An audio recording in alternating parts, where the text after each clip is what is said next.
Halo teman-teman, perkenalkan nama saya Agnes Anggilia, NIM 50131253. Di sini saya akan mempresentasikan hasil dari analisis pada tugas 3 saya, yaitu pada mata kuliah Kooperatif Pendidikan Dasar di berbagai negara. Soal yang pertama, paparkan hal-hal penting yang Anda temukan dalam artikel tersebut. Soal nomor 2, apakah outdoor education yang dimaksud pada artikel telah terimplementasi di Indonesia umumnya atau di sekolah Anda pada khususnya? Jelaskan dan berikan contoh.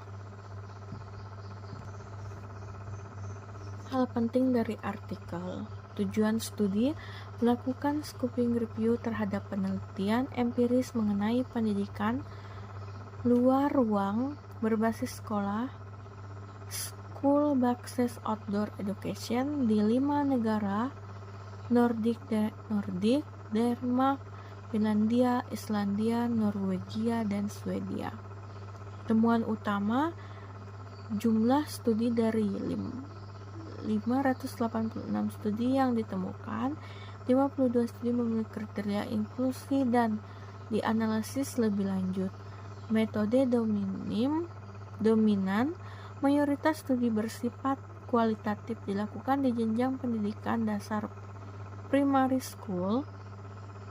Topik atau subjek pendidikan luar ruang paling sering ilmu pengetahuan, matematika, bahasa Inggris, dan tradisi hidup di alam terbuka khas Nordik.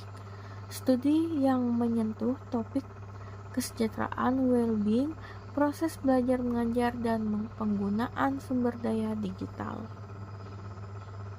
Kategori fokus studi. Yang pertama, perspektif guru. Banyak guru melaporkan manfaat seperti komunikasi yang lebih baik dengan siswa, namun ada tantangan seperti waktu terbatas dan kekhawatiran keselamatan. Yang kedua, hakikat pendidikan luar ruang adalah dua pendekatan umum integratif antara teori dan praktik, lalu memisahkan pengetahuan praktis alam dan teoritis kelas. Yang ketiga, kesejahteraan siswa. Pendidikan luar ruang meningkatkan aktivitas fisik dan hubungan sosial siswa. Yang keempat, pembelajaran kognitif secara umum berdampak positif pada hasil belajar, namun variasi terjadi tergantung konteks dan desain pembelajaran. Yang kelima, proses pengajaran dan pembelajaran. Beberapa studi membahas integrasi kegiatan luar ruangan dan kelas secara simultan. Yang keenam, sumber daya digital masih sedikit diteliti, tetapi mulai muncul dalam bentuk bahan ajar berbasis web. Yang ketujuh, pendidikan untuk berkelanjutan.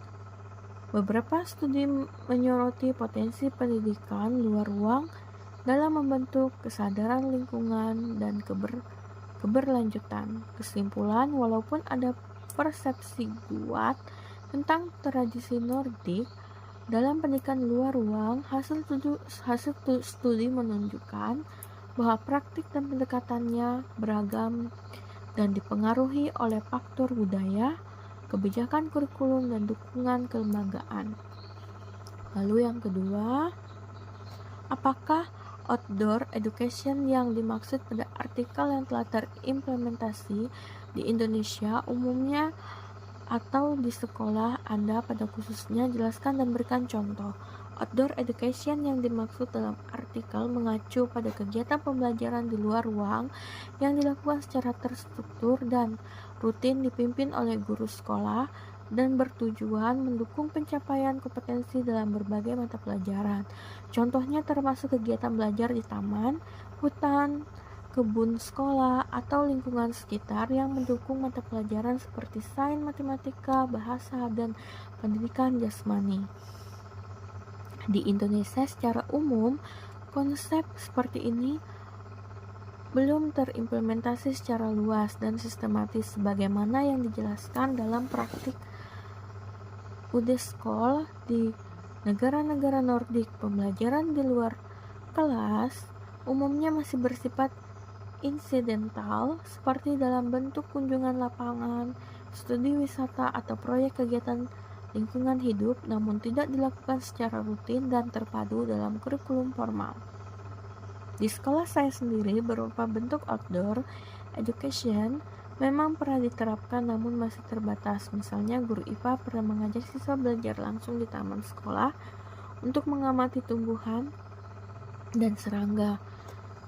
Dalam mata pelajaran IPS, siswa diajak ke museum lokal atau kawasan bersejarah untuk mengamati secara langsung topik yang sedang dibahas. Saat kegiatan pramuka atau proyek kopi pelajar Pancasila, siswa diajak untuk menjelajah lingkungan sekitar sekolah dan menyusun laporan pengamatan. Namun kegiatan-kegiatan tersebut belum dilakukan secara terintegrasi dalam pembelajaran rutin dan belum menjadi bagian dari strategi pembelajaran jangka panjang seperti di negara Nordik. Kesimpulan, meskipun outdoor education telah dikenal dan dipraktikkan di Indonesia, penerapannya masih terbatas, tidak terstruktur, dan belum menjadi bagian dari budaya pembelajaran yang konsisten. Sebagaimana dijelaskan dalam artikel, untuk mengembangkan hal-hal ini lebih lanjut, diperlukan pelatihan guru, dukungan kurikulum, serta fasilitas yang memadai. Sekian hasil analisis saya pada tugas 3. Terima kasih.